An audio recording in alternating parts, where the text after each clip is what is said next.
Good evening. I hope everybody is here and looking forward to a late night stream, because that's where we're at today. We are going to be streaming a little bit late tonight. I apologize. I got tied up with a email migration earlier today that was supposed to be kicked off at 8 o'clock in the morning and got delayed until about 5 o'clock in the afternoon. So it tied me up. I do a little bit more than gaming PCs. So it ended up keeping our start time and kicking it down the road, unfortunately. So we're starting a little later than anticipated, so I apologize. But welcome to the Build Show. We're here nonetheless. My name is Ben. I'm over here at the Empower Gaming Studio. So I will be building a beautiful PC for Mr. Cooper tonight. So I hope you brought your popcorn. Or maybe popcorn is no longer the snack for shows or TV. Whatever you might like to munch on. Bring it on. Drop it in the chat too. I'm curious. Alright, so this is actually a Phantom Storm from our website. So if you're familiar with our website and the builds that we have pre-built on our website, or pre-build options, this is the Phantom Storm. So let's go ahead and just jump right into it, shall we? Just get started on this thing, because we're it's super late. I'm sure everybody wants to stay up all night watching me build a computer. Maybe some of you do. I don't know. All right, so kicking it off, we've selected the Phantom Storm from the website. We've got a black color scheme going here. The graphics card selection for this build, which you can choose which graphics card you want in the build, is a RTX 4060 Ti, and it's a 16 gigabyte version. So we've got that here. So awesome. Moving on. The core of the system is an Intel Core i9-12900K, which has got 16 cores, 24 threads, and a max boost of 5.2 gigahertz. We've also got an LGA 1700 Thermalbright contact frame for the socket, which is LGA 1700, along with a Thermalbright Frozen Note. So if you're not familiar, Gamers Nexus actually did a really good review on these coolers just recently. Got really good ratings from them anyway. I've been using them for a long time now. I've really liked these coolers, and I will continue to do so until a problem arises. And we actually had our first cooler from and it was a build from 2023 that finally had a failed pump, and it was a Thermalbright Frozen Note, but that is a sample rate of probably about 600 units. We've used about 600 units, and only one has failed. Pretty good sample rate, telling us that they're pretty solid units so far, at least a year in. Next up, outside of the 360mm AIO with the three 120mm addressable RGB fans, and it's super fast. I think it's like up to 4,000 RPMs on the pump. It's a super fast pump, so it'll move that liquid nice and quick. We have our motherboard, which is the Asus Prime Z790V AX. The AX is just for Wi-Fi. It's a great solid motherboard with lots of options on it, and it is also a DDR5 motherboard if you had that question. So next up is our RAM leading into that, which is 32 gigabytes of DDR5, 6000 megahertz. It says CL36, but I believe we ended up with CL32, which would be even better. Yes, it is CL32, not 36, with DDR5. And this is G.Skill Ripjaws S5. So this is some solid RAM here at 6000 megahertz per second. It's a quick set, or kit of RAM. Next up is we have a 2TB M.2 NVMe SSD. This is by Team Group, which is the MP44.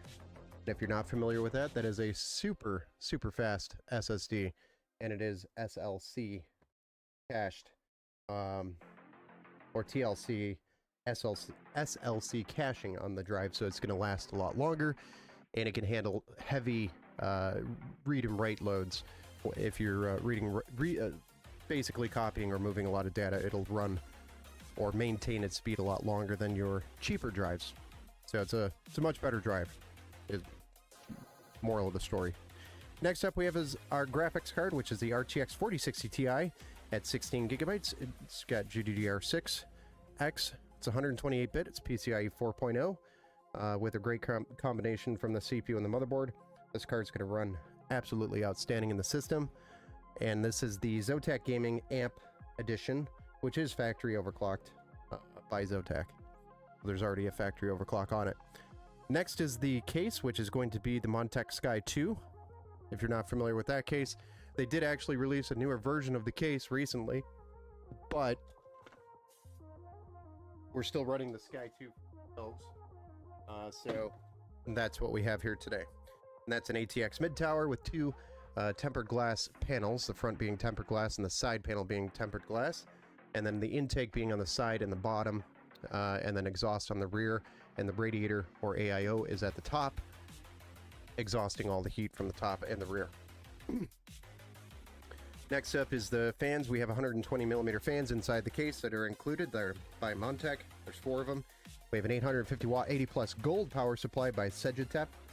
So this is a great solid power supply, which also includes your PCIe 5.0 cable, which is what you want in a modern power supply today, especially with NVIDIA releasing or planning to release their newer graphics cards requiring PCIe 5.0 for the connection.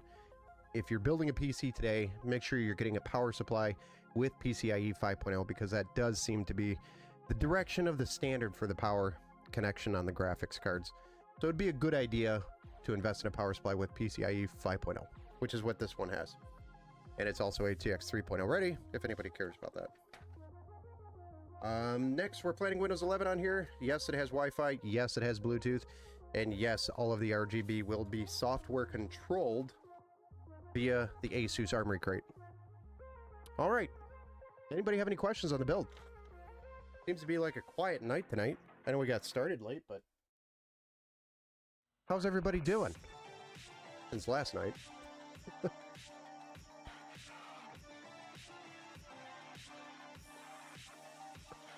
Let's get started then, shall we? All right, so we're going to start out with working on getting the CPU, the RAM, the SSD, and probably the hardware for mounting the cooler onto the motherboard. So that's where we're going to start. So I'll move some of this out of the way. Send it on to the back behind us. It's crushed. Nice. So here is our Asus Prime Z790 VAX.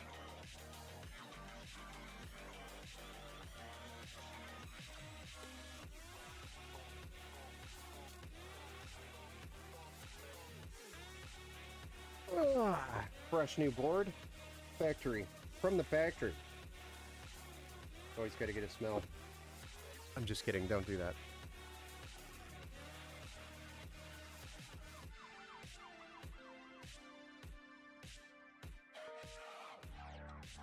With the smell of new hardware, new parts. Unique smell. All right. So the motherboard. Here we go.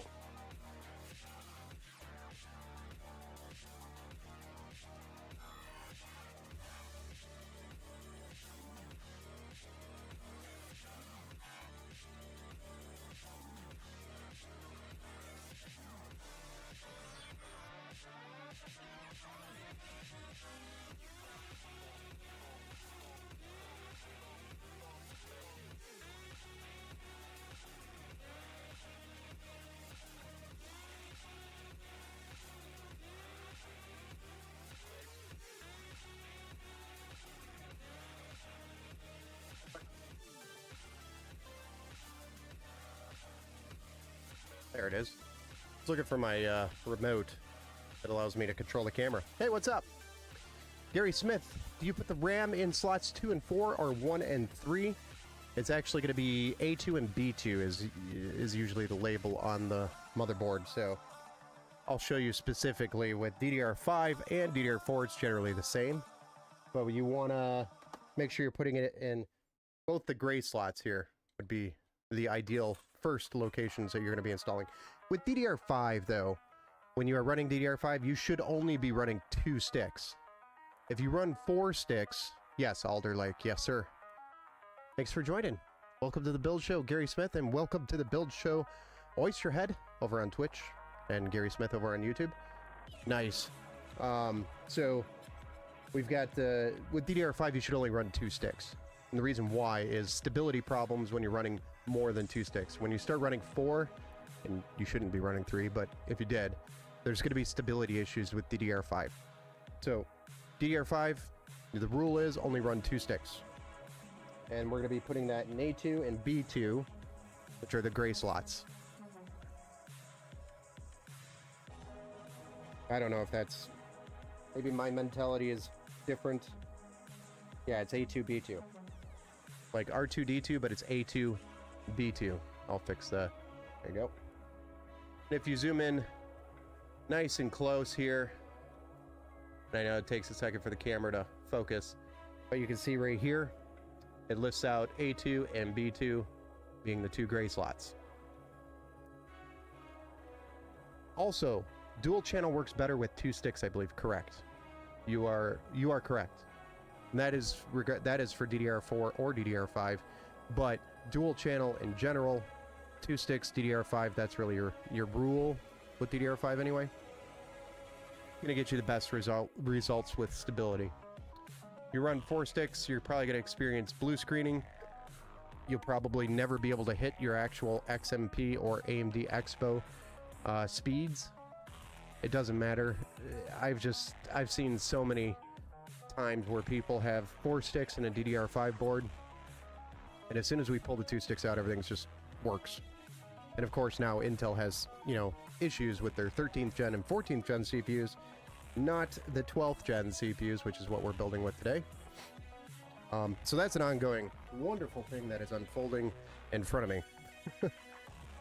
Gary Smith, I only bought 2 sticks of G.Skill DDR5 Trident Neo 6000 MT CL30. So the Neo means it's an AMD build. Is that correct? Neo should be for AMD Expo. Unless you have quad channel with a workstation motherboards. And yeah, with the Threadripper, yes. Oh, you need a kiss and a hug? 1 second, ladies and gentlemen. I have to give my young one a kiss and a hug. Good night.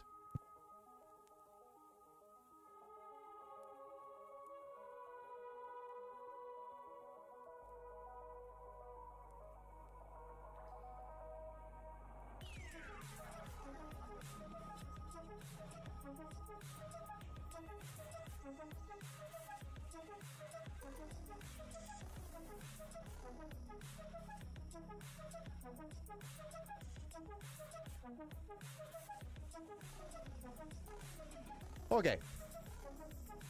We're back. Good dad. Yes. Always the good night routine must happen. If the good night routine does not happen, we have a struggling night. Are the slot markings same on AMD ATX boards? Yes. Generally they are. The only difference you might see on other boards is like an A520 or an H610, you know, a smaller board. You might see only 2 slots, and then really it's just A2 and B2 slots at that point. Or, like Oysterhead was saying over on Twitch, if it's a Threadripper workstation board, you might find, you know, you have quad channel where there's total of 8 slots. And that would be a set of 4 on each side, and then definitely check your motherboard manual to make sure you're putting them in the right slots. Yep, AMD Ryzen 9 7900. Nice! Good choice. 7900 or the Ryzen 9 7000 series is an excellent choice right now. Alright, so here we go. We're going to drop our i9 12900K into the LGA 1700 socket. The pins are on the motherboard, just like AMD. Now, being an LGA socket,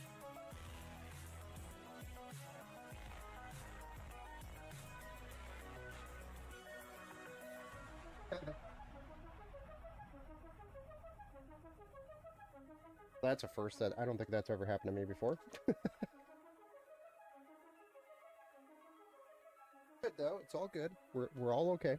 So next I'm actually going to remove these 4 screws because we do have an LGA 1700 contact frame by Thermalright that we're going to be installing. And this is really just going to keep the surface of the CPU as level as possible to make as level of a contact to the cooler copper block as possible. You got the MSI X670E Gaming Plus motherboard. That's all you could afford. Still a great board. Any 670E chipset is going to be great. So, no judgment here. I'm running right now on my main rig an ASRock because I'm still on AM4. Just because I don't even want to think about going through this, but I have to at some point here because I'm hitting the sky is the limit, you know, and I'm well past that. I'm maxing my CPU out. Basically, it's running 100% all day. Anyway, I'm on AM4 still. It's a B550 motherboard. But I don't really need anything super crazy like that, you know? I'm not trying to overclock my PC. I just need it for stability. I need it to stream, what we're doing here, and then the occasional game every now and then. And then I use it also to write up estimates and quotes and work on the website, etc. Pretty much doing everything.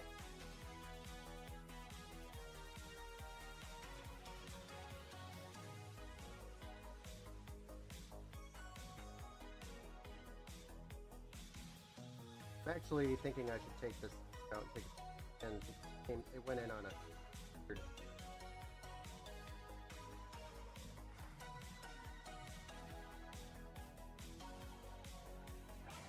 100% AFK. Why that happened, but is what it is.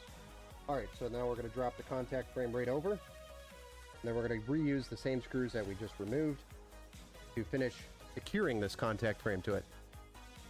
Yeah, the 12900K is still a great CPU. 100% agree with you there, Oysterhead.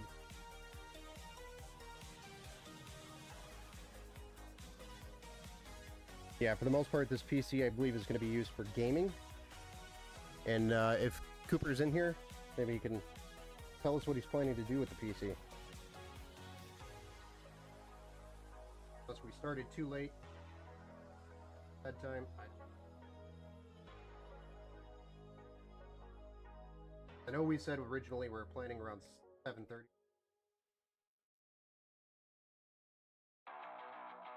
Hours.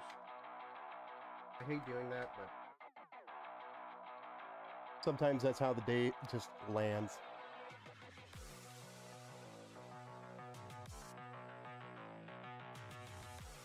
I've been watching your channel over the last few weeks, learning a lot. Oh, nice.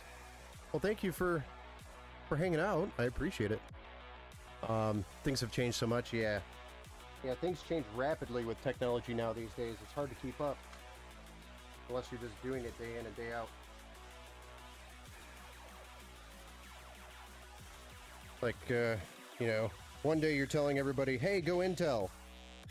It's one of the best CPUs there is. And then the next day you're telling them, oh crap, Intel's garbage and dying. The CPUs don't work. Go AMD. So I don't know. I don't even know what's real anymore.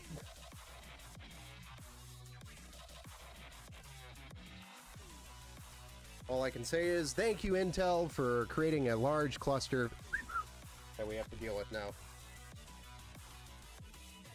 Right? And for everybody that I told to go AMD, you're welcome. Which is just for clarification, Cooper, this CPU is not part of that problem. So you are perfectly fine with this, or I would not be building it for you. I would have moved you over to a different one.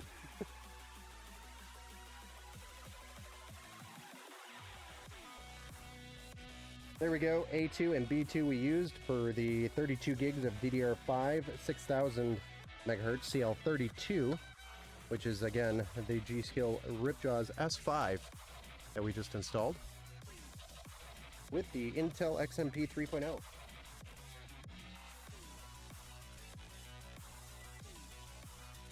Next up, we are installing a 2TB M.2 NVMe SSD by Team Group.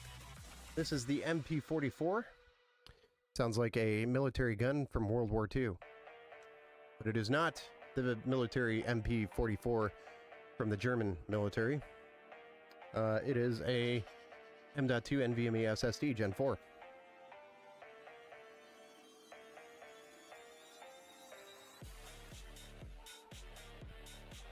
So, if you're buying one on Amazon and you're expecting a German machine gun, that is not what you're going to get.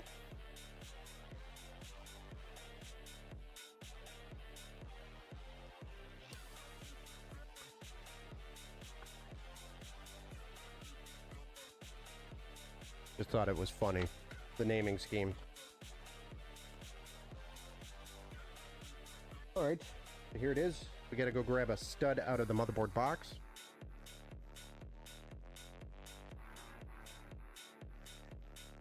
Now you're all like, hey, you're already a stud. I know. But we need an actual motherboard SSD stud to secure the drive to the motherboard.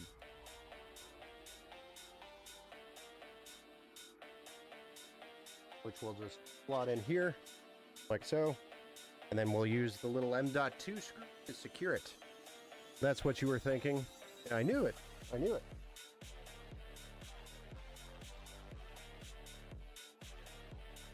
Yeah, every time I order one of those drives, I think of that. German machine gun, or is it a SSD? I guess we'll find out. All right, next. We need some mounting hardware from our Thermalright Frozen Note liquid cooler. So I'm going to open this box up and get our hardware out of this. Because I prefer to put the hardware on the board before it goes into the case. This makes it a little bit easier. Although you could do it while it's in the case, of course.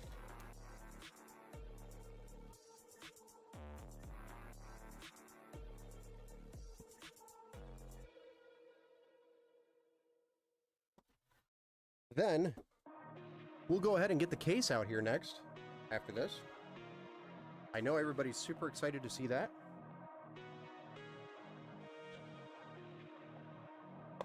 But yeah, thank you, Gary Smith, for following and hanging out. It always makes, you know, the build time go a lot quicker when I have people to talk to. We've had a lot of good ideas, you know, develop here on the channel. I didn't realize it was all blurry. There we go. But we've had a lot of good ideas develop here on the channel. Some of which probably are beer goggle induced. But not, I don't drink and build. Just for your awareness, everybody. I know you're probably worried about it. But I don't. I'm talking about the viewers.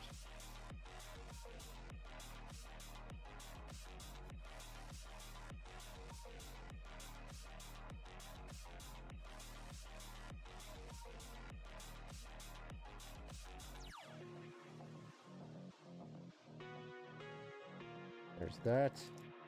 And then we have our Intel LGA 1700 stud things here. I don't know what to call them. Stud things.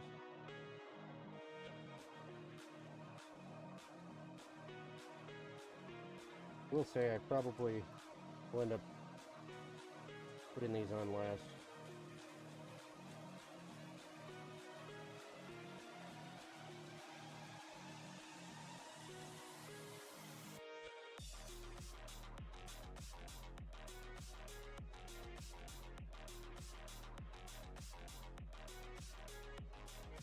Alright, so the motherboard is ready to go into the case.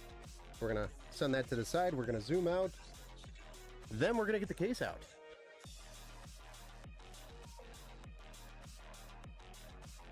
Here we go.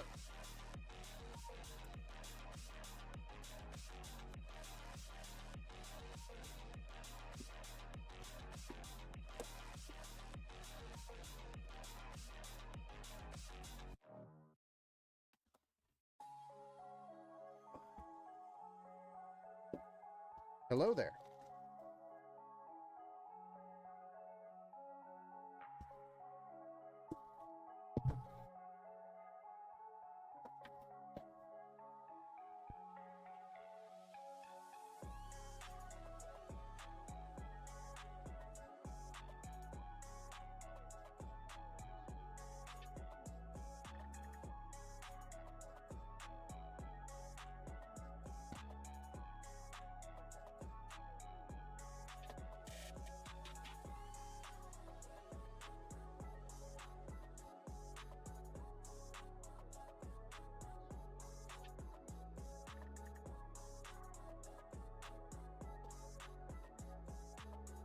This is the bottom fan that they allow you to put in after you put them on the... And I like that. Because it makes it easier.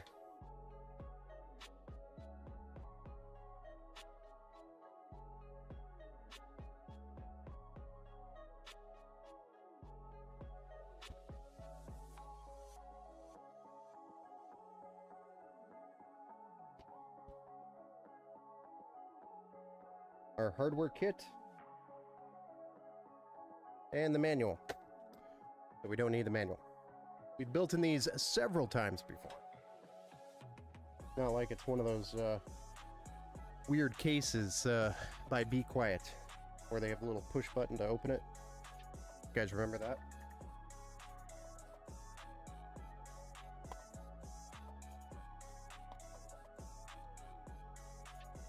That was a derp moment by me. A very big derp moment. I've had many of them.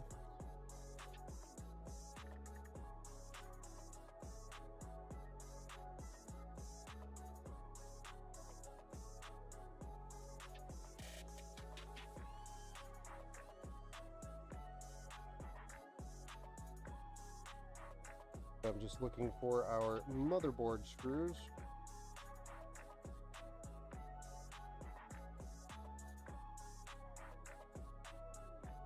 They're there.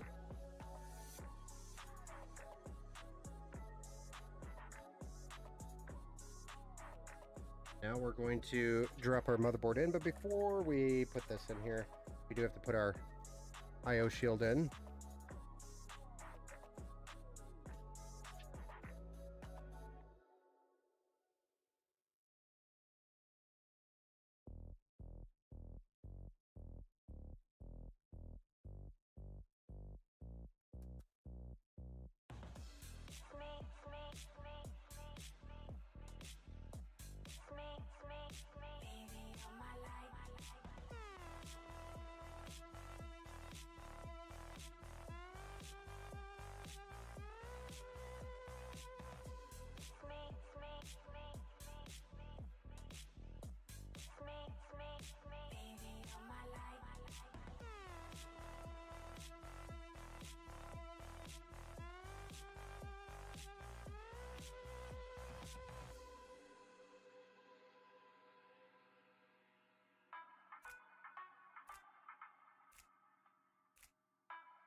So the ninth, or six, I guess, for this board, but there's six, generally 9 for an ATX, full ATX board. You'd have about 9 screws there. We have 6 for this particular board by Asus. Next, let's do our front panel connections. We've got USB-C and 3.0 up there, ARGB hub there, PWM can go down there or up there. Okay, pretty good idea where everything goes. Cool. undo this one. I think we're going to have to run some cables back up that way.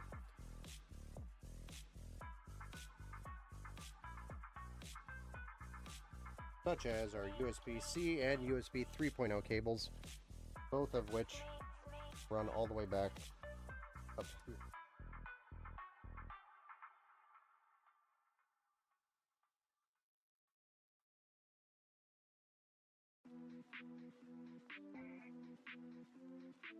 Our ARGB connection will go to the header down here.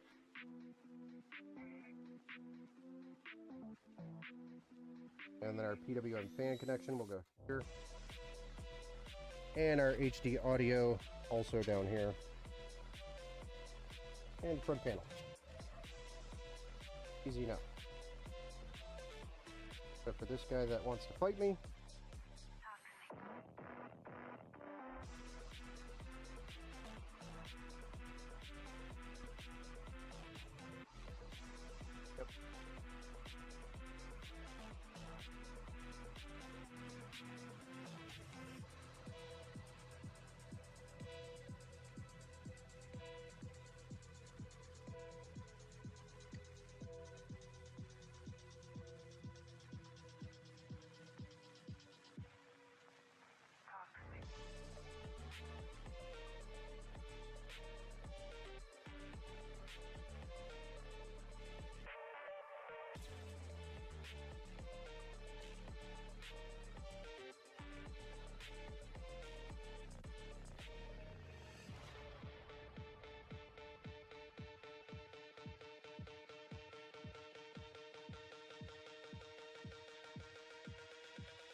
There we go.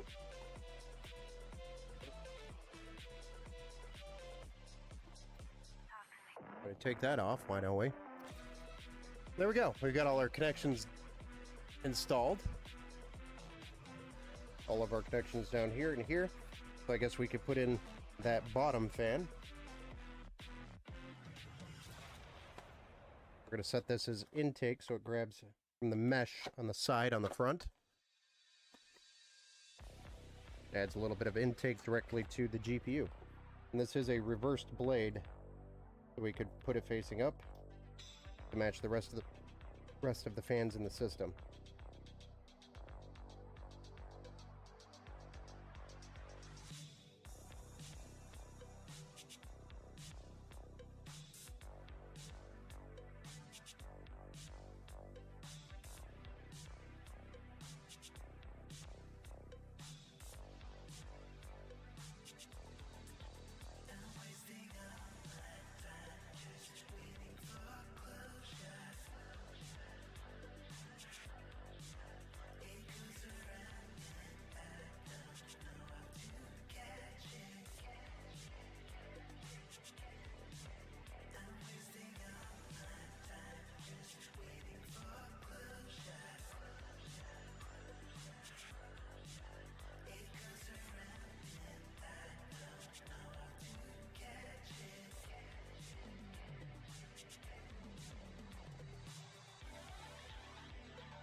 I like to just drop the screws down into the fan itself and then kind of feel for the holes. Once you feel it, you'll know. That way you're not blindly trying to screw it into a hole and scratching the case.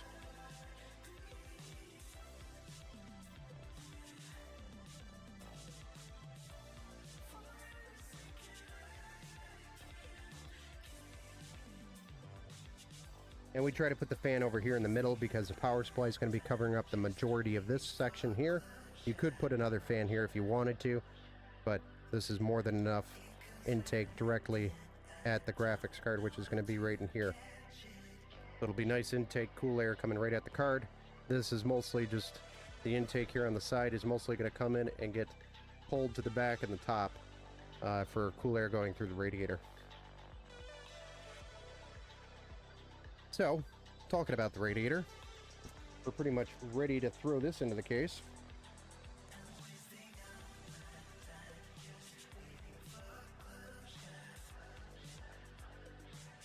Actually, right before we do this, we want to add our EPS cables because they're in the top. They're up here in this top corner, and as soon as we put this radiator here, it's going to be super difficult to get in there. Hey, Army Vet, what's up? Evening. I think the streak rests at 10. I'm back to 1 again. Oh, no. How are you back to 1? You were here yesterday. Did I miss it?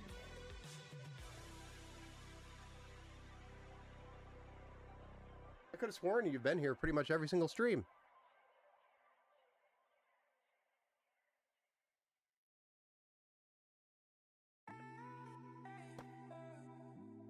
I was. It said 10 last night and 1 today. That is weird. Yeah, you were here yesterday. What the hell, Twitch? I promise I'm not doing anything on my end.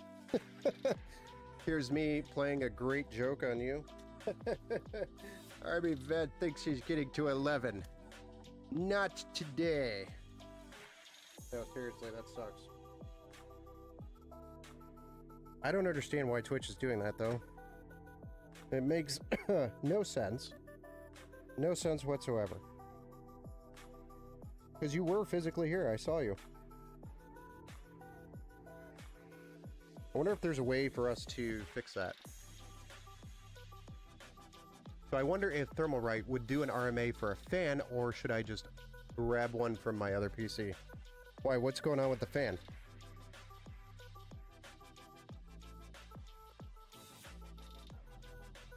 I actually just did my first RMA with Thermalright this week. We had our first pump failure out of probably about 600 units used. So it's a pretty sizable sample rate. Talking about that actually earlier in the stream, the beginning of the stream. But we had our first failure, pump failure. It was on a 240 millimeter frozen note that we built on a PC, in a PC around Christmas. So it took just over, what is that, 6 months or 7 months to fail?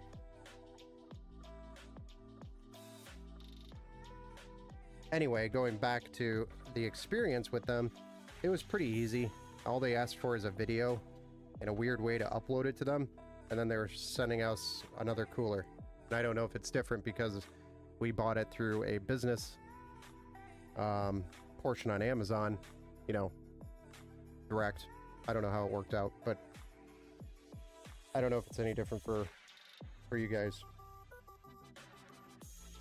But long story short, I just sent them an email saying, hey, this is what's going on. They asked for a video, and they didn't even ask for the product back. They just said, we're sending you another one. So it was super easy. So I don't see why they wouldn't send you a fan. Yeah, bad bearing. If they won't, I have fans here, so I can ship you one. I have Thermalright fans here.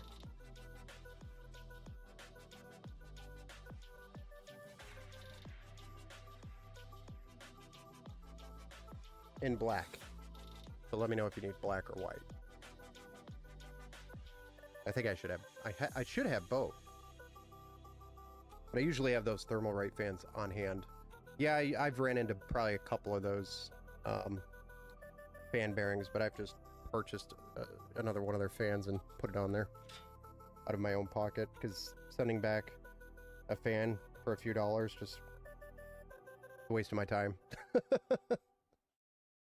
I'd rather just buy the fan and put it in and call it a day and move on. Maybe if I get enough of them with bad bearings, I'll give them a box of them and say, hey, I need replacements for all of these.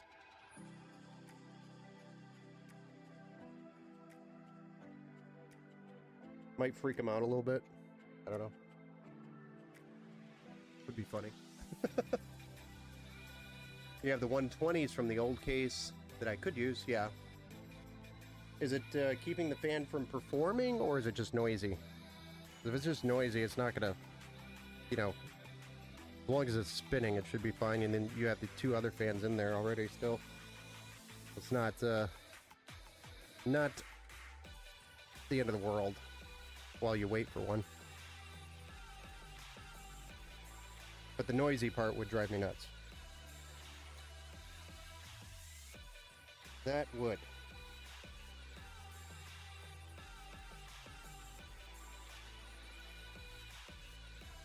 By the way, Thermalright has started putting the fans on the correct side of the radiator, or at least the facing the right way. I've noticed that as well. That's been a new thing that I've noticed on their V2s, version 2s, which is a label on the box. That's the way I can determine that. But I've determined that. Seen it a couple times now. Pleasantly surprised when I open it up. Find it facing the right way.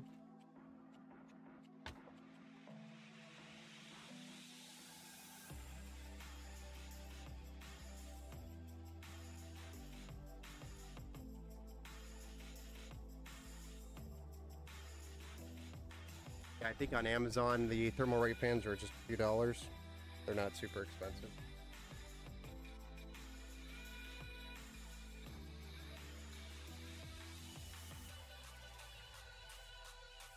Yeah.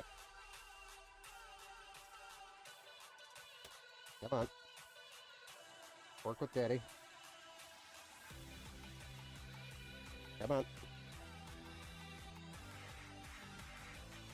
Well.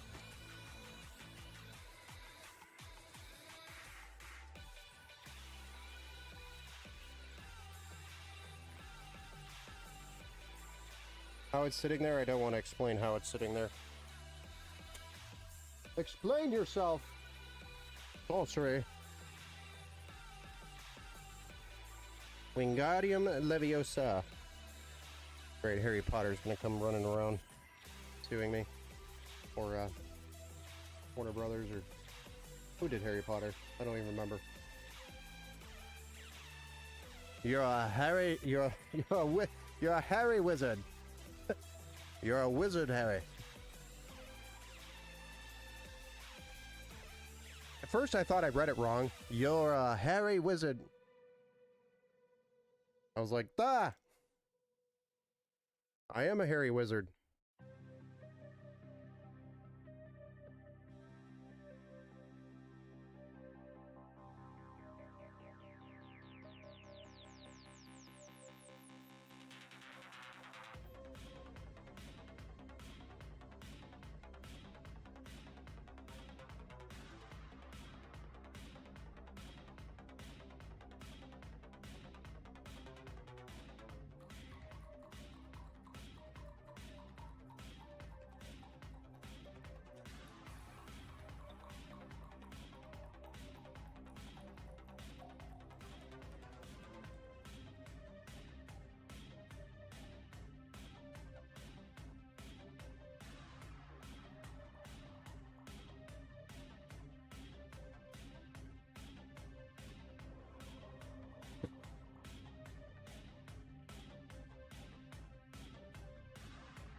Right.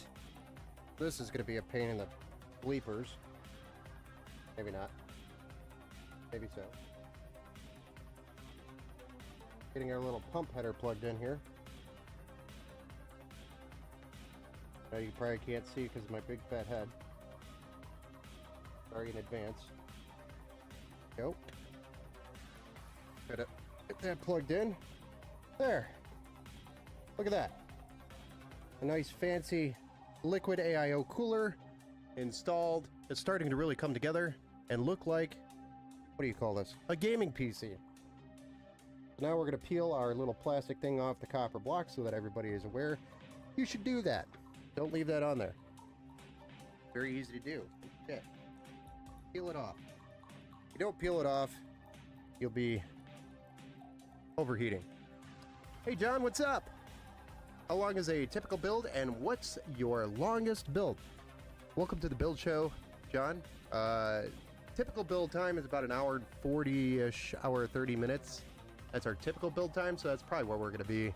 We're actually moving pretty quick on this one, so we're probably going to be more like hour 15, hour 20 on this. And we're at 49 minutes right now. But it also depends on how many questions. What's the longest build that I've done? It was well over 2 weeks. But it was very, very custom. Literally every component in the build had some sort of custom paint job that we were doing on it, or color scheme. One of the good examples is actually that red and black build on the, I guess the clip art. When you go and look at the video in the feed, before you get into the video, you'll see a red and black build on that, I guess, billboard. I don't know what to call it. For some reason, I'm drawing a blank on it.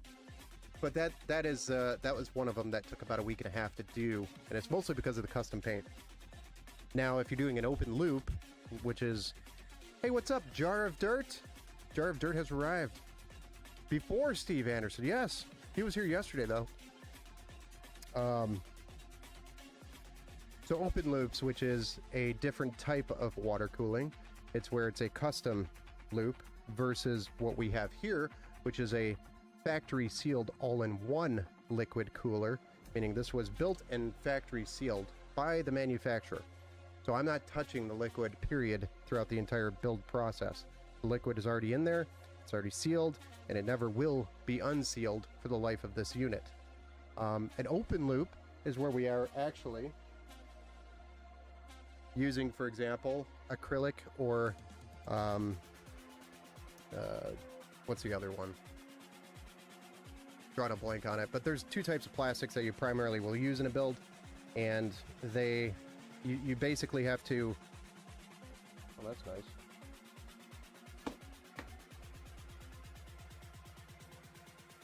In the tube? There was an earwig in the tube, and I don't know how that is even possible. And why he's in there. It's just sitting on my desk over here. Weird AF. Anyway, you have to bend these tubes to fit with inside the case and create a design. It's more like an art project, honestly, is what it turns out to be. Now I have several different tubes, just as an example.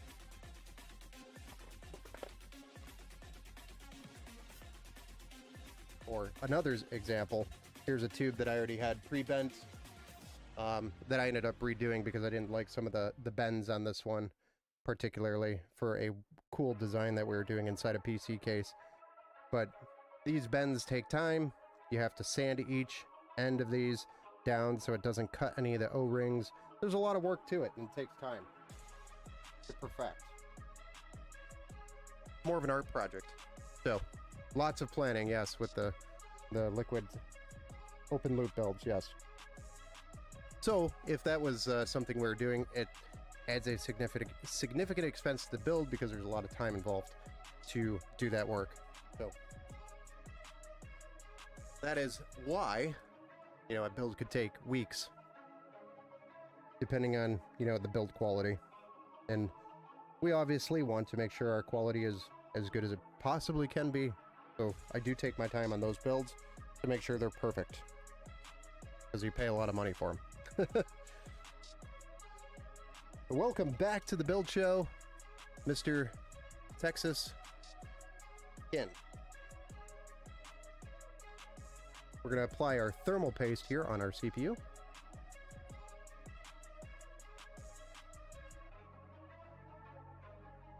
So as I was explaining that, there were some very strange circumstances going on with that tube.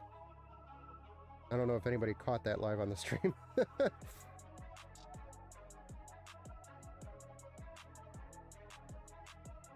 But additionally, this contact frame that we have around the CPU here, which is the little black rectangle around the CPU itself, not only does it help keep the surface of the CPU flat and level for contact to this cooler that we're going to put on there, this copper block, but it also helps keep the thermal paste on top of the CPU and it doesn't bleed over to the sides. Easier to clean when you remove it in the future, if you ever had to. But now we're ready to drop our cooler block right onto the CPU here. And then we're going to get our little thumb nuts and screw this cooler down. There's 4 of these that will hold this cooler in place. This is pretty tight, so you want to make sure it's a little past snug. When I say snug, hard to turn. And I'll actually be using a Phillips screwdriver to tighten it down. And you want to try to also, if you can, distribute the pressure, because what's happening underneath this cooler is the CPU is being pushed into a whole bunch of pins, and as you put pressure on it, you don't want it to be uneven and push the pins in a weird position. So you want to try to keep the pressure as even as possible as you're screwing it down or tightening it. So I'll do a couple turns here, a couple turns here, and really you don't have to worry about it until it starts getting snuggy. Kind of a weird term. Hey Tatuna, really liking these Montech cases. Hell yeah. This is actually the version 1 of the Sky 2. There's actually a new version of this case already coming out by Montech. I'm super stoked because we're going to be doing a build in that case tomorrow. Super excited. Sorry, just got here, parts list. Yeah, sure. So we're building with an Intel i9. I'm going to put a delay there. Intel i9, not 13th or 14th gen. We're going to be doing a Intel i9 12900K on an Asus Z790 Prime motherboard. I think this was the VAX series, if I remember correctly. And it's a DDR5 board, so we have G.Skill Ripjaws 6000 megahertz CL32, and that's a total of 32 gigabytes DDR5 with a 2 terabyte M.2 NVMe SSD, which is a Team Group MP44, not to be mistaken for the German machine gun. The King 95 case is made by Montech, right? Yes, the King 95 is. And then the case itself is a Sky 2 by Montech. The cooler is a Thermalright Frozen Note 360 millimeter AIO. We also have a Sagittap 850 watt 80 plus gold power supply with a RTX 4060 Ti 16 gigabyte graphics card. And then we have some sleeved cables like normal. Pretty much every build gets those. It's a nice little touch. But you can see as I was tightening this block down to the CPU, I was doing it in kind of a pattern so that I was distributing the pressure evenly. And there we go. So cool thing, if you didn't know this, about this cooler, this is what we call an inline pump, where the pump is in the lines. Wonder why we named it that. But it's an inline pump. And that what's nice about it being inline is that you can put this radiator literally everywhere, and this should never, almost never, be the highest point of the loop. Because with a loop where water and air is mixed, air will always go to the highest point of the loop, and you don't ever want air trapped in your motor, which is moving liquid, because liquid is what's cooling the motor. And that will destroy your motor eventually. Excellent 1080p performance, definitely. And you can actually do some 1440p with that thing, with the VRAM. The VRAM's what's I like about the 1460, or I'm sorry, the 4060 Ti with the 16 gig preferred, but price, you know. Cheap viewers. Oh, thanks. First time chat from Rena's. Renee's? Is that Renee's or Rena? I do need to clean my glasses. Oh, cool. I've never seen that. You've never seen this? I've been building with these a while. But the inline pump is cool. I prefer it because it really eliminates that problem of air trapped in the pump. And it actually is a benefit for Thermalright for doing that, because this cooler will probably last longer. Where's that giant idiot when you need him? He's a moderator over there on Twitch. It's a bot here on Twitch. Yeah, I see that.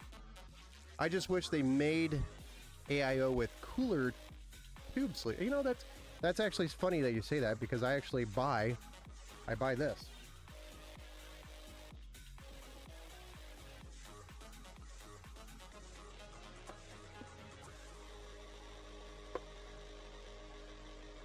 So I buy this kind of stuff, which you can open up and put over the tube. Same thing with this.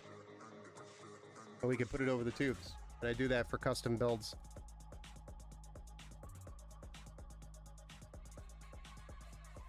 Gotta add some flair to the build, you know?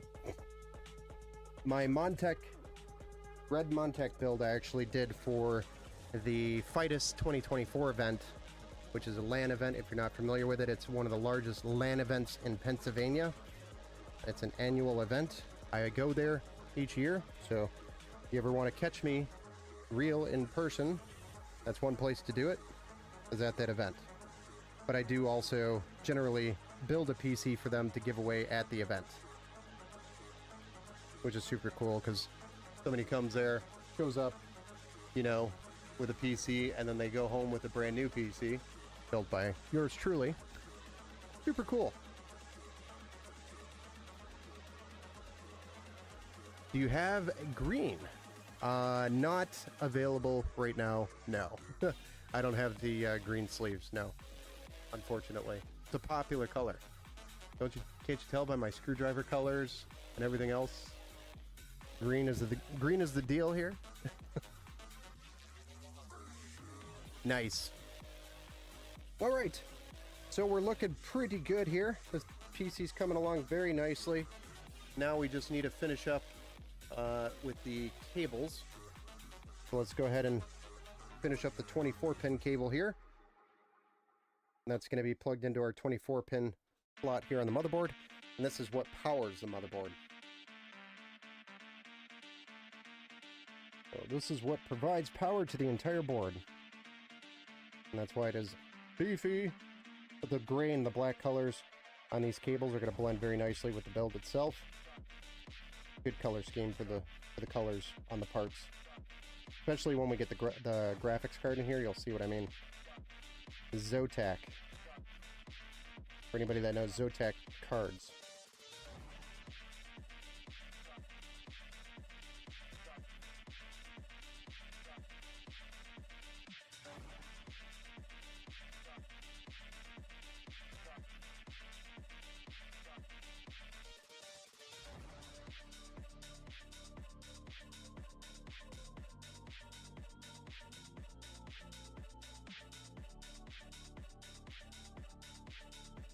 Does anybody else have any cable comb calluses going on?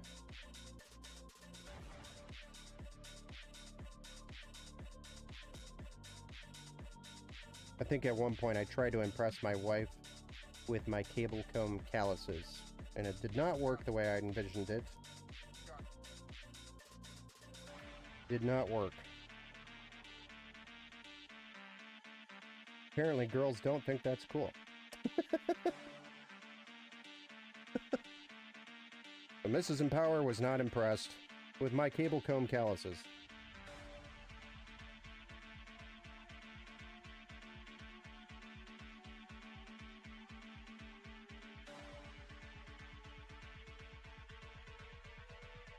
Yeah, muscles are overrated. That's what I thought.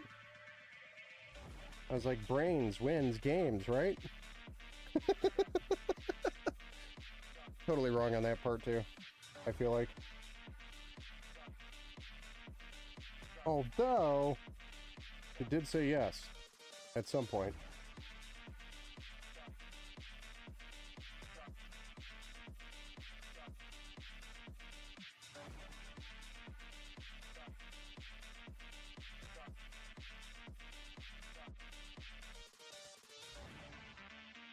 All right, almost done with these cable combs. on the 24 pin. This is the last one we're putting on this one. Then we just gotta get it into its right shape.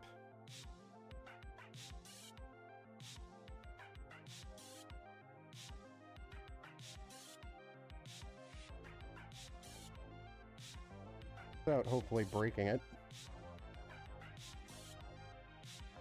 Although I think I have a few more of these here. I definitely have more cable combs. I have all sorts of cable combs here. Alright, here we go. We're gonna try to feed this through.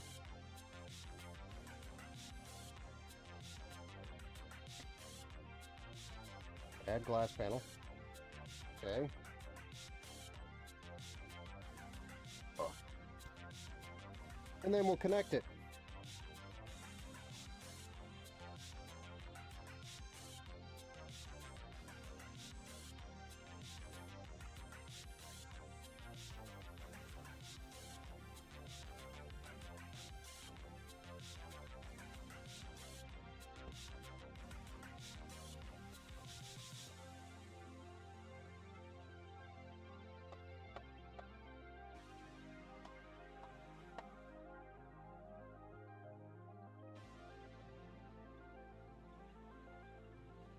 Zotac, not to be confused with Zoltan members covered in bubble wrap. Yes, don't get those confused.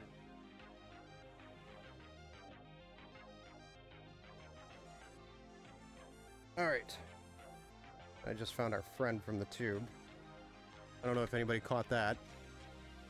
I don't know why they think that tube is like special to them. So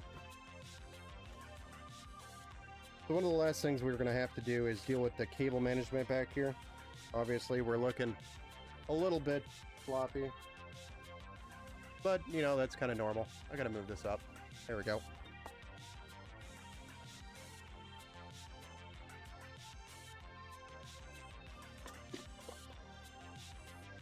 Out of here.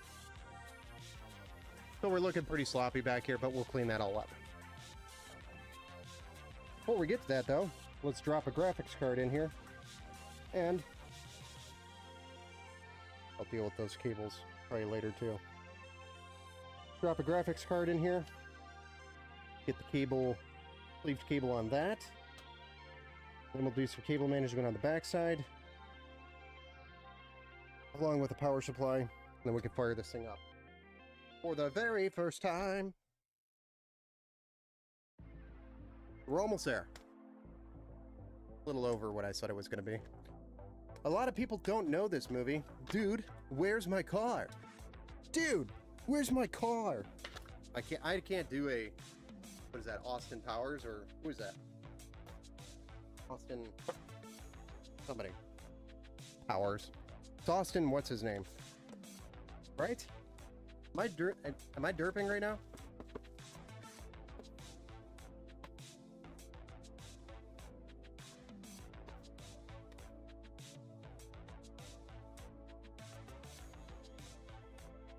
Is that who that was? Austin, what's his name?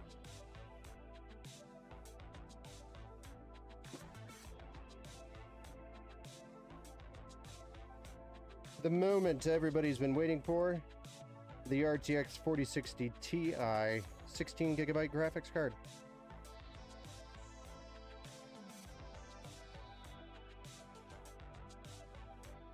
With the color scheme, with it being in there, with the gray cables, looks pretty good.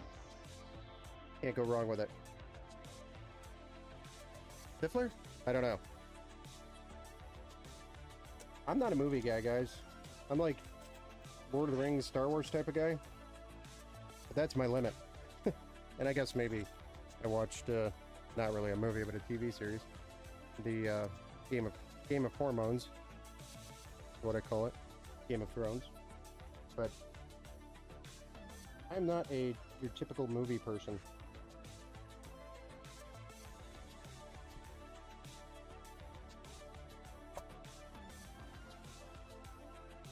Alright.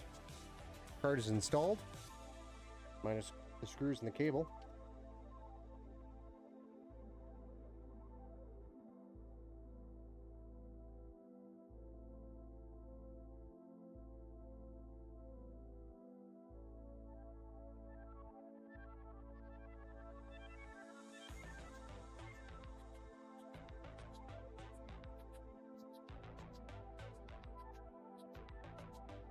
Nice.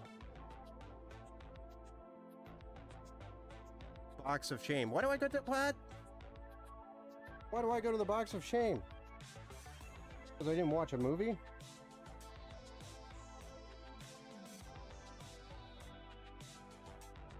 Be in the box of shame for putting me in the box of shame.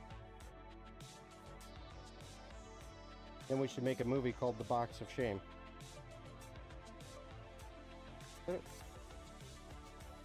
Now I go in the box of shame.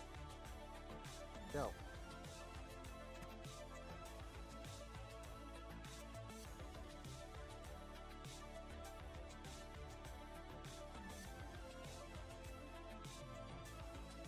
Okay, I got it. It's all good. Nobody panic. We got it. Classic movies you need to know quotes from. I'm terrible at quotes. Unless it's like, again, Lord of the Rings or Star Wars. When I was a kid, that's all I could watch, and that I watched 1,000 times. So it's like engraved into my brain. But if we had no power, or if it was the apocalypse and we wanted to watch Star Wars, I could basically reenact the entire movie from memory.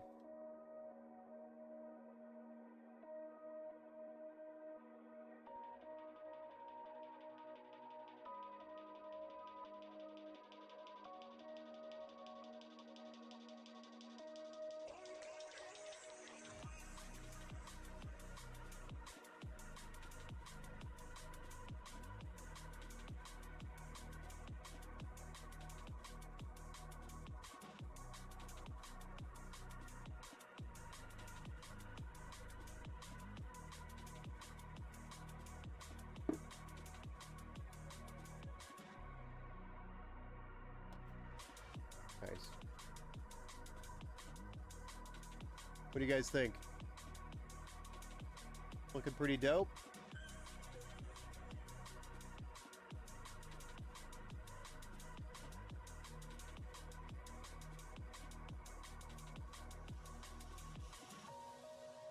Yeah, looks good.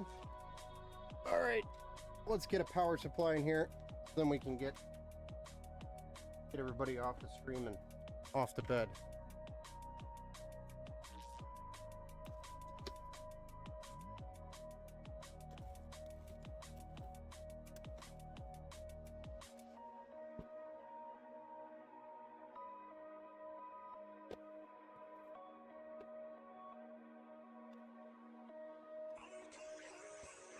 That machine can do 1440p gaming, but with medium settings on most AAA titles. Yes.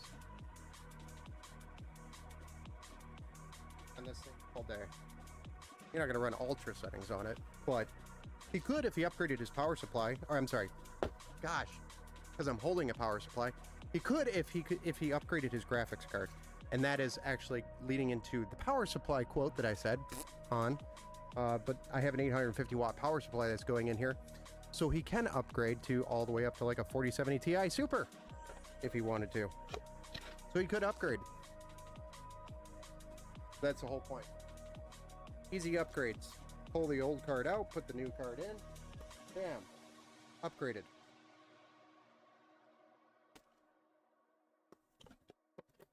Don't have to deal with the power supply upgrade. That's already here.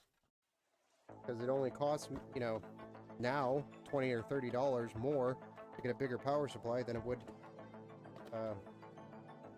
you know, it would cost him $120 if he went from another power supply to an 8 to get to an 850. It would be $120. That's why we do it. You may as well build it so it could be upgraded.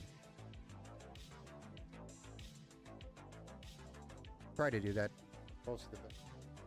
Some budgets don't allow it. But this one, this is a pre-build on our website that we have pre-built out, and it is built right. all the way.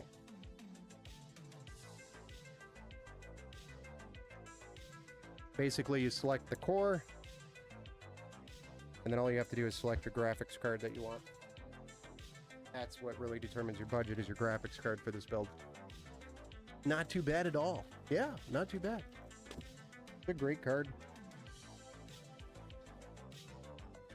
I mean, he's gonna literally play anything he wants on this PC out of the box. And when he's ready to upgrade later down the road, PC's gonna be ready to do it. Maybe by then, Intel will have all their silly issues sorted out with their 14th and 13th gen i9s. By the way, is a major cluster F on our end that we're dealing with right now. I already have a couple of Empower family members reaching out saying, hey, am I part of the problem? This is what my PC is doing. And it turns out it is. So we're already going through that process. I don't even know how. If every single person that we built comes back to us all at the same time, I'm going to lose my mind. Because of an Intel problem. It's going to be interesting. Never had something like this big happen all at once. Except for the recall on, like, what was it? The recall on... What was it? There was a recall on one of the coolers. MSI coolers. So I had to deal with that. That was fun. Wait, what is this?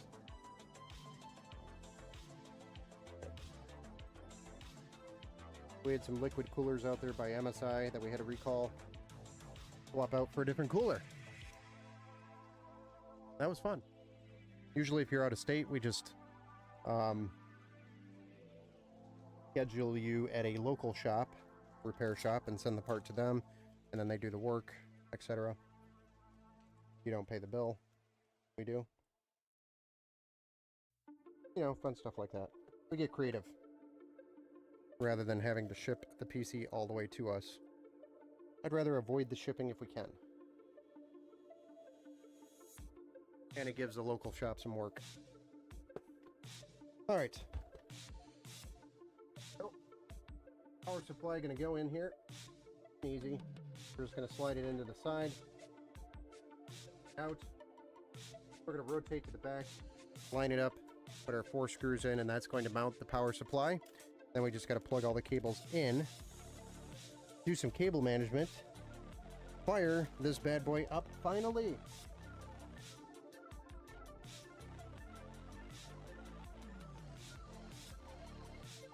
You guys are probably like, hey Ben, shut up and build. You know, let's move it a little faster. John, with a question over there. What would you expect the lifespan of this unit to be with normal usage, or how long before one typically sees cooling components deteriorate? So generally, depending on how the computer is used, but let's say you ran this CPU on this PC 100% of the time, so that the CPU is pegged at 100% usage, and it was like that for a year. It would take about I'd say anywhere from 8 months to 12 months before you should start seeing your temperatures on an, I guess, average increase. And once you start seeing that, it usually means one of two things. Usually means the thermal paste needs to be replaced on the CPU, because that stuff will degrade over time as heat is transferred back and forth rapidly through it 100% of the time, no matter if the CPU is in a low power state or high power state. It's still transferring heat through that stuff, so that stuff just degrades over time. That's normal. But then the other thing that is probably less normal, around a year, if you were seeing anything wrong, identifiable, would be your CPU temps, but that could be your pump going out, and that can happen. The pump is running constantly 24/7. As long as the PC is on, the pump is running. So if you notice your CPU temps going high, or getting hot, or if you notice your PC just randomly shutting off on you, that's usually a sign of overheating, and it's a good idea to give us a call, and we can take a look at it.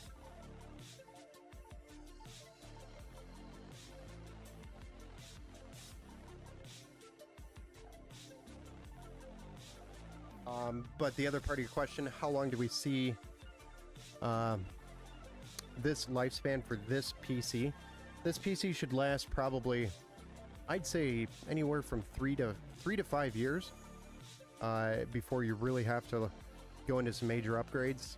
Just the way technology is rapidly changing each year. If you look at it, Intel changes their platform every 2 years now. You have to go to a new platform if you are upgrading to the latest and greatest every 2 years now. 2, maybe 3 years, I guess. Kind of, they flip-flop. I don't know what their deal is. They can't make up their mind versus AMD that just stays true. But overall, it stays true for longer. That's all I meant by that. But anyway, I'd say anywhere from 3 to 5 years for this build before you have to do some significant upgrades. And during that time frame, you could also upgrade your graphics card and get a good boost of performance, you know, later down the road. Let's say 3 years from now, you're starting to see games are not running as good as they used to, and you really want to get an upgrade to get that performance back, or get, you know, it's that extra performance. You could probably drop a generation from that year card in here, and it will work great. So it'll be a solid system for at least 3 to 5 years. And I'd say probably more on the 5-year mark.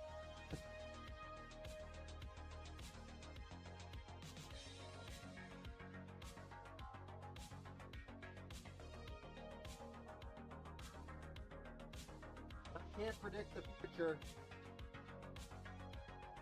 I cannot predict the future.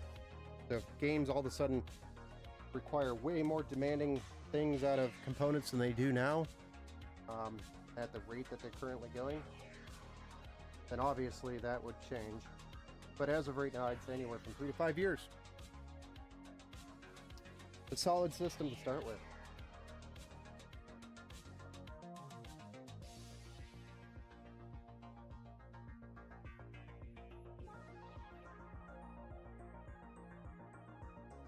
And you won't have, and 3 to 5 years is just a performance rating also. It doesn't mean within 5 years something's going to break and it's just going to shut off. This thing can go for 10 years for all I know. I mean, they're quality components in here. I think the power supply even has like a 5-year warranty on it at least from the manufacturer. 5 or 10.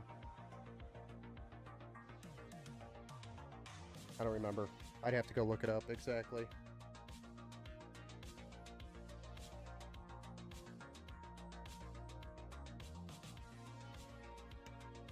Look to see if they have it on the box.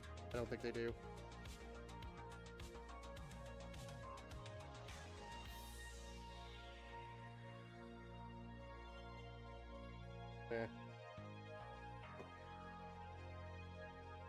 But I mean, that's just, they're expecting it to last at least 5 years.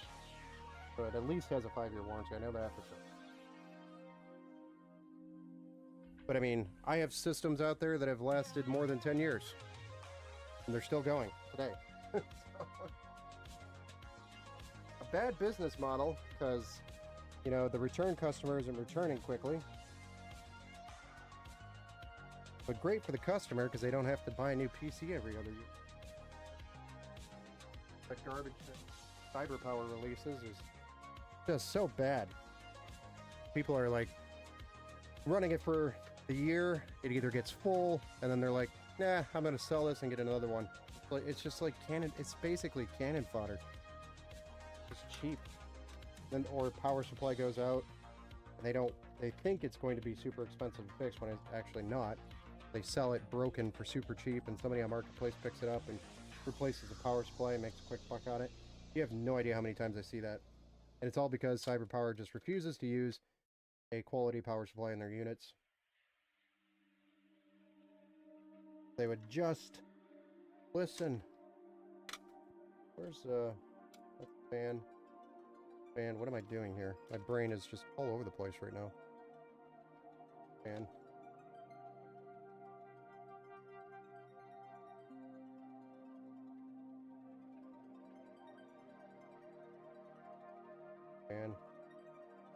And these are all orange.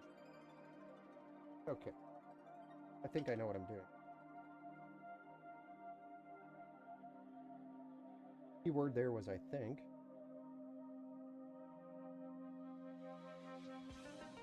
Got our fans plugged in.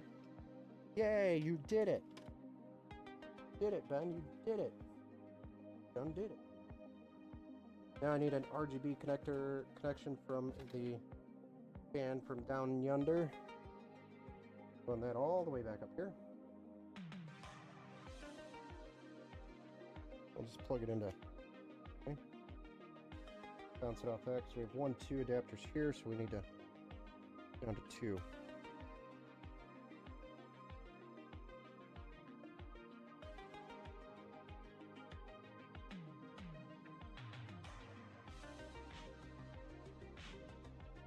What I'm dealing with right now is the RGB from the fans and things. Trying to get it all plugged into a hub so that it's synchronized back to the motherboard using external power from the power supply rather than drawing it all from the motherboard. Saves the life of the motherboard header. Burn out. Definitely recommend have the hub inside the case. Oh boy, now we need zip ties. Everybody, this is my favorite time of the build. Portion of the build. You all know I'm a zip tie addict. Go to meetings regarding this sometimes. But the first time I experienced or realized that I'm ties is when I used like 30 of them in one build. But he's like, you're an addict. And I'm like, and I realized when I denied that, I was an addict. Here we are. Still addicted to our zip ties. Guys, make clean build. Okay.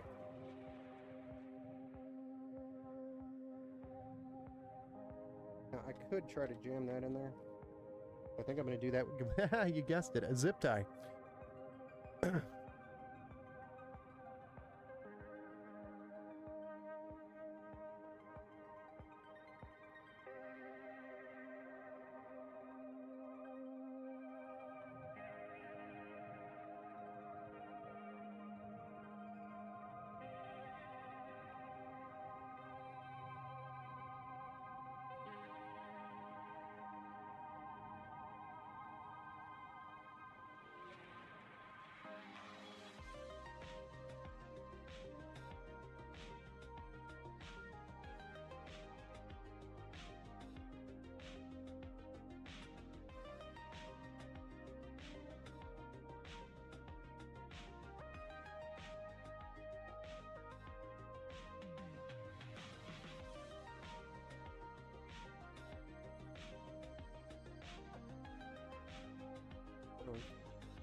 All right.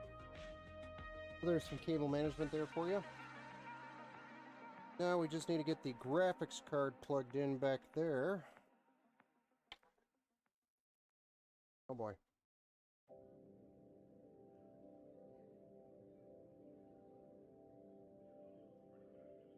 This is where, you know, fat fingers that I have don't mix well with PC building. Got it. My fingers aren't even that fat. There we are. Now, last but not least, deal with these ES cables.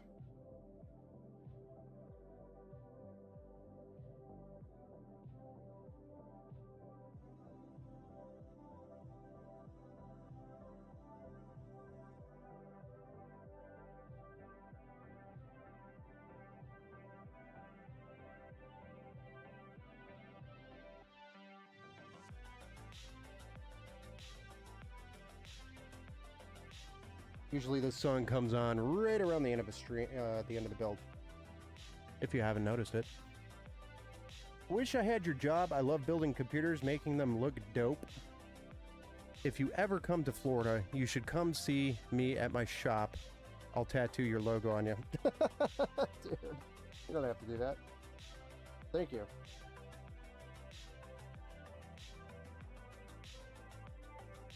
I don't know, if you build enough PCs, it becomes just like you said, a job. It's not that I don't enjoy it, I still enjoy it. But it's there's some days when it gets to you. You're like, I can't build another PC. I need the day. I just can't do it. Can't do a PC today. My mind needs a mental break from it. Sometimes that will happen. And I know it's terrible for me to say that. Of course not. I enjoy building PCs 24/7. No, I mean, especially around Christmas time. That's when you really see, you know, how far can Ben really go. He's doing 4 builds a night. I said that right. I'm doing 4 or 5 builds a night, depending on orders. That's to get all of our Christmas builds and Christmas orders done before Christmas.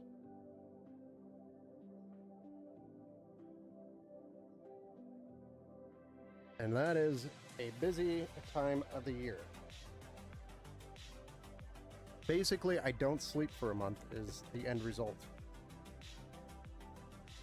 We're just building, building, building. And I stream most of them. There's a couple times where I didn't stream. It was either just too late in the evening or, I mean, like, I'm talking 1 o'clock in the morning when I'm starting after the last batch. I didn't have a choice but to keep going. Or somebody wouldn't have their PC under the tree. And that is not something I am about ever to experience. I'm never going to experience that. Never have, never will. There's even people that had submitted an order for a custom build. It was like 2 days before Christmas, and it was past my no build zone, my no build time. Meaning, I can't guarantee the PC is going to be done in time before Christmas. I still got that done. And it was like 2 days before Christmas. Like December 22nd or something like that. 22nd or 23rd. I got that PC done. You know, parts here, built, battle tested, and they picked it up. And that was Christmas Eve when they picked up, around like 9 p.m. I was cutting it close.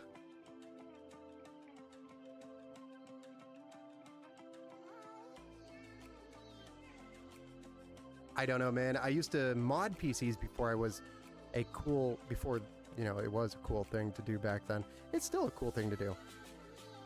Not a cool thing, it's still a cool thing. Modding.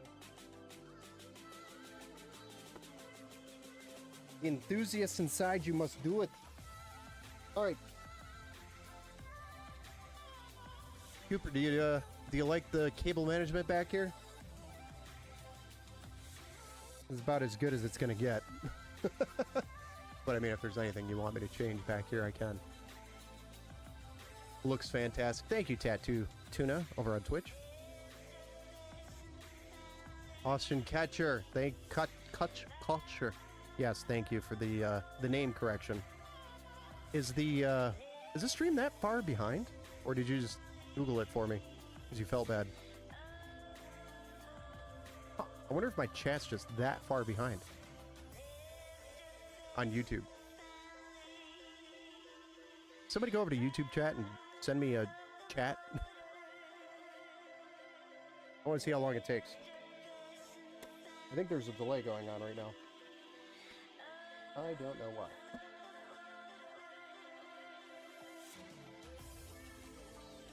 Yeah, it looks great. Okay, perfect. That chat just came in. I don't know if that's a delay or not. Just now catching on to that.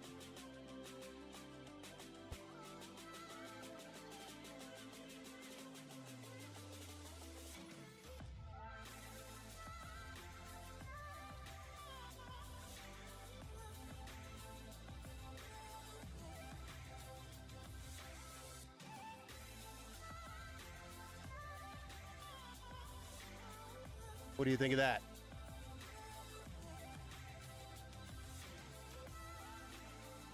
Got a couple of peels to peel off the glass. But there was a peel up here. That one.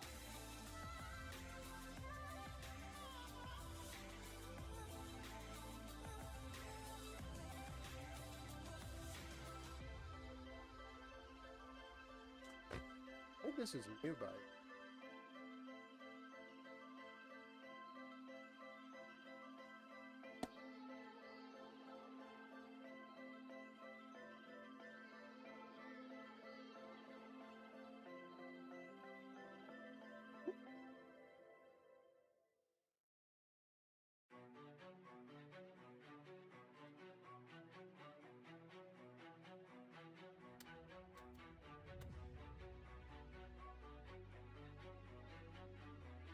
I'm going to keep the glass side panel off for the reveal, because we're going to fire this thing up and give you a good reveal so you can see it here. And I'll give you a side profile view of that. I got to get this hardware cleaned up real quick and get it plugged in. Then we fire it up. See how it looks for the very first time. I was that far behind. Caught up now, gotcha. I was worried there for a second. I'm like, because YouTube actually does that a lot to me. I don't know why. YouTube chat, for some reason, just falls behind and then never catches back up.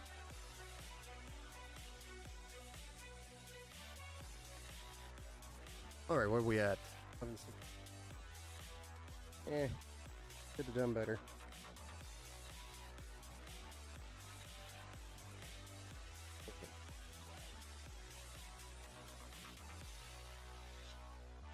Alright.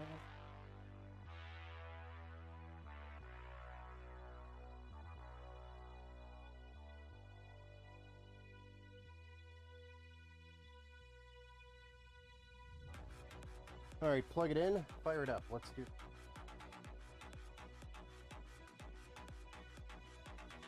Hold it. Hold it.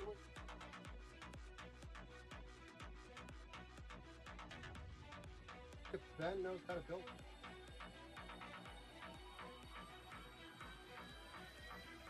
I know how to build a computer. Oh, we're going to be staring at our ceiling for just a moment.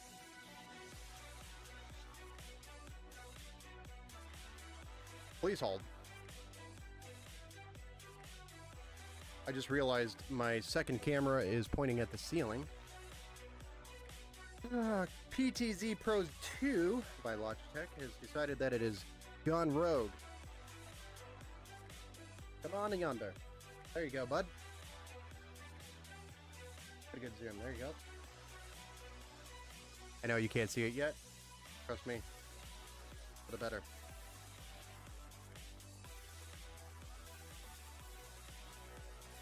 Okay.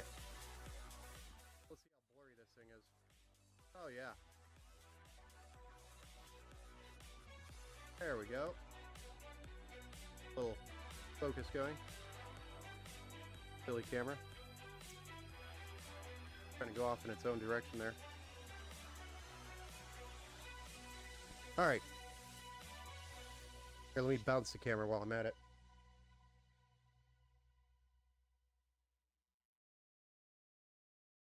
Hey there. Hey. Okay. I'll give you a nice hug after the stream. Let me know, Cooper, when you are ready.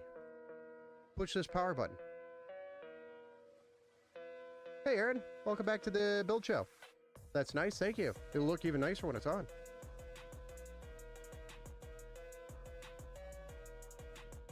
You tell me when you want me to push that power button, Cooper. I won't sit here all night, though. I'm just kidding. Super clean, man. I like it. Thank you, Tattoo Man. Does the AIO back block light up, or is it just shiny? Well, you will see in just a moment.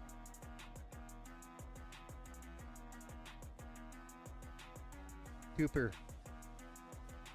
are you ready for me to push this button? I want to make sure you're there, button seat, watching, as we reveal for the very first time the PC powered on. for the very first time. You just tell me to hit it. Folks over on Twitch, we're waiting for Cooper over on YouTube. Do it! He says do it. We're gonna do it.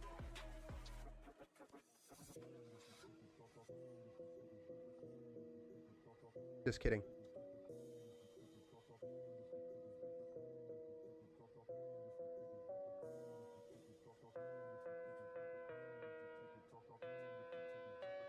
So, Tat, does that answer your question about the AIO block?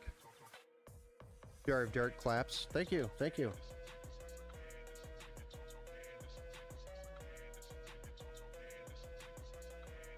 Uh-oh.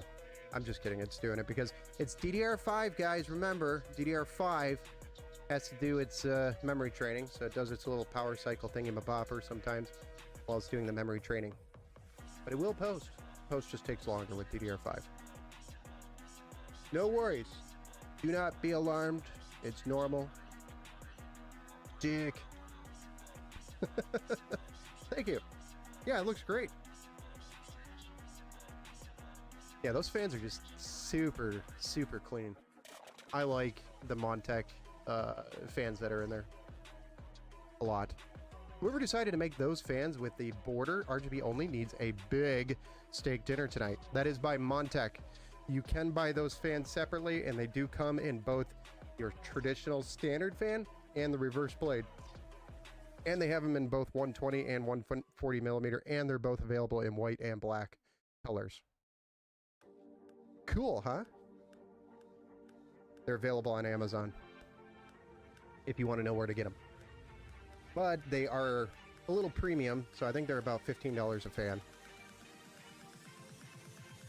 Not cheap, but good fans.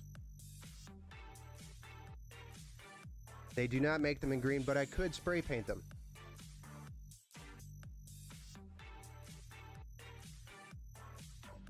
We could paint them the blades green. That'd be cool.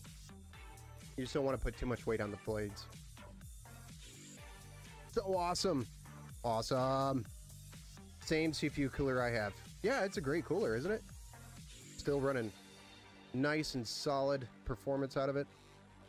I've got a similar one, but mine's a smaller version of it. Wouldn't that affect the blade weight? Yes. So you want to be careful if you are spraying them. How you spray them. Try to do it as evenly as possible. Yes, it will create a wobble if it's the weight's distributed incorrectly, but hard to really catch that wobble unless it's like super fast, like well over 2,000 RPM. Beautiful build. Thank you, Oyster. Thank you.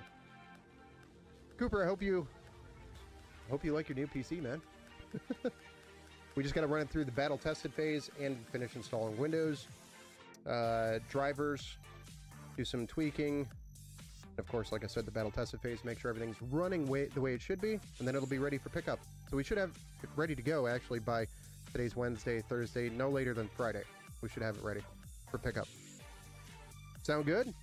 We chose pickup, right? Yes, local pickup. So we should have it ready to pick up. And then if you want me to mark the build number on here, which would be 130, I can sign the inside of the inside of the side panel if you want, and also sign the build number for 2024, which is 130, build 130 for the year. Which, by the way, you could tell by the build count from last year compared to this year, we are down. What are you gonna do? The economy sucks.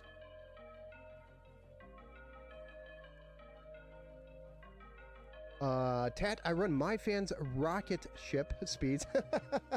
So your computer is actually hovering, Tat. That's what you're telling us. It actually hovers. Hovers. Man, I really like that. Can we see a better front view of the AIO block? Yes.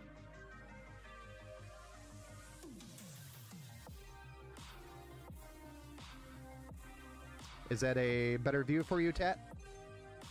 Yep, looking forward to picking it up. Awesome. Nice.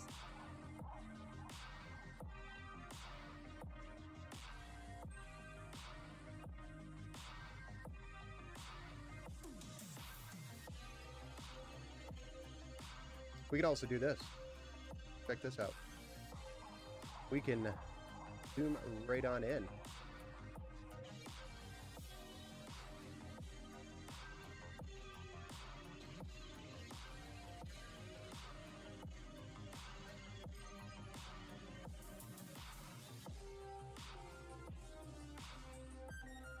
My wife hates you right now because I ordered one right now. It's a Thermalright Frozen Note. It should only be like, what, $70 right now? Amazon? Something like that? Zoom enhance! Maximum zoom! What's up, some giant idiot? How's it going? Welcome back to the Build Show. Our moderator, some giant idiot, is in the house. So if you all want to give some giant idiot a round of applause, he's pretty much here every stream, helping us out with weird bots. So we appreciate him. And of course, if he needs something, he needs to still let me know. I spend enough money on looks for my PC, and I am the only one who looks at it. Yeah, I have that problem too. But we all do. That's why we're here. Sign it. It'll be a collector's item someday. Maybe. We'll see. I don't know. Maybe you'll be in, what's his name's shop? That pawn shop down in Vegas. Pawn Stars. With my signature, asking them what it's worth. With Rick. That's his name. Rick. Maybe one day. I don't know. I don't do this for the fame. I do this for the builds, the knowledge, the performance, the quest to make sure you get a proper build. That's really it. I just had enough of CyberPower's crap. I love you, CyberPower, but I don't at the same time. And iBuyPower, the crap PCs that I was fixing all the time for people. Like, why don't we make a quality build? Why not just make a quality build? There's a couple companies out there that do it, but it's super expensive. CyberPower! I just don't like some of their cases, and I don't like some of their coolers. I don't like their power supply choices. They try to skimp out on motherboards all the time. Really, the key things that you get out of the build is the CPU and the graphics card generally. Everything else is just meh. It's a gaming PC. It's supposed to be a performance PC when you buy it. The only time you ever get what you want, you know, out of them quality parts if you select the parts yourself in a custom build, but you basically overspend on that every time.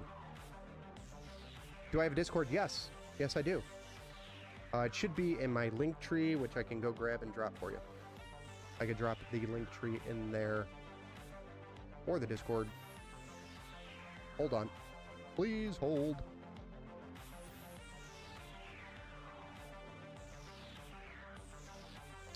You'll find out in the Discord that it's not just Empower Gaming Computers, it's gaming as well. It's like a small community.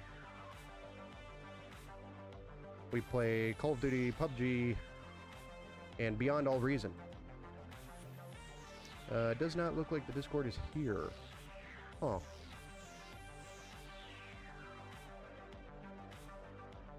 Is it on Twitch? I think it's on the Twitch channel.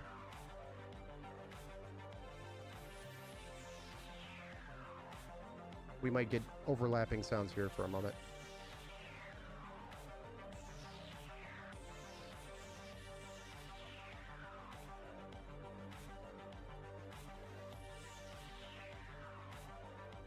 Okay.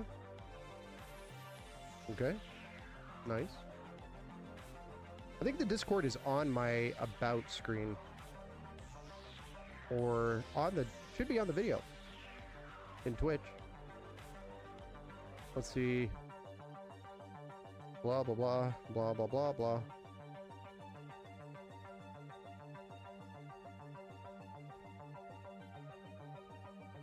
You got it? Oh, thank you, some giant idiot. For the link. I just noticed you posted that. Much appreciated. But people use that also to hit me up for support. Discord is not the best place to hit me up for support. If you need support, the best way to get in touch with me is to call me, text me. on the business numbers, or to send me an email. Those are the 3 best ways to hit me up for support if you need anything. Discord is not a support channel, though I will sometimes use it as that if people hit me up there. It's more of a community platform for fun. Love it. Awesome, Aaron. Thank you, sir. Thanks for hanging out. Can't wait for mine. Yes. I can't wait for yours either, man. It's going to be a hell of a build. Some giant idiot for the win.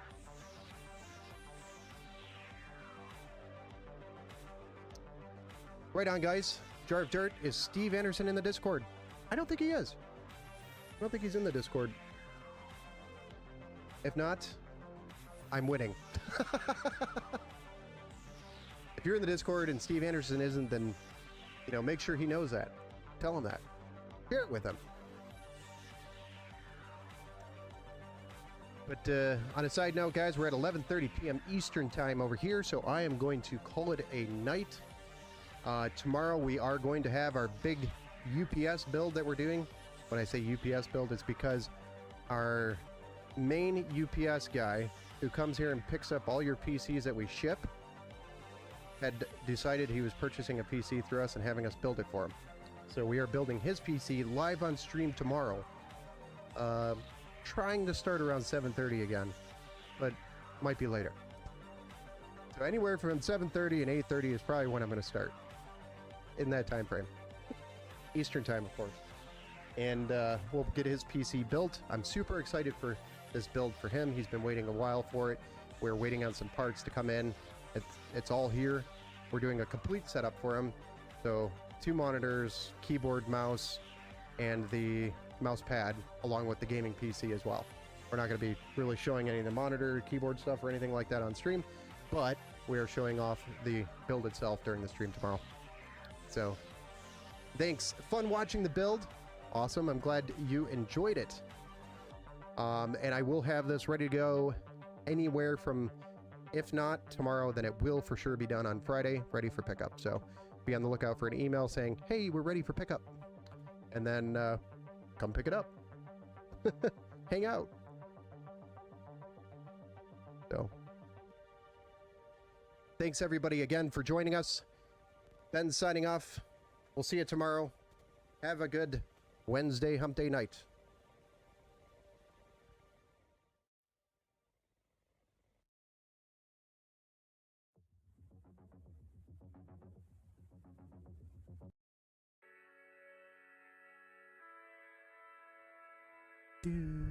Tattoo Dad, thank you so much for starting the build. Again, super clean. Looks good. Yeah, no problem, man. Sharing the build. No problem. Jar Dirt, have a good night. Have a good night. Thank you, everybody, again. We'll see you again tomorrow.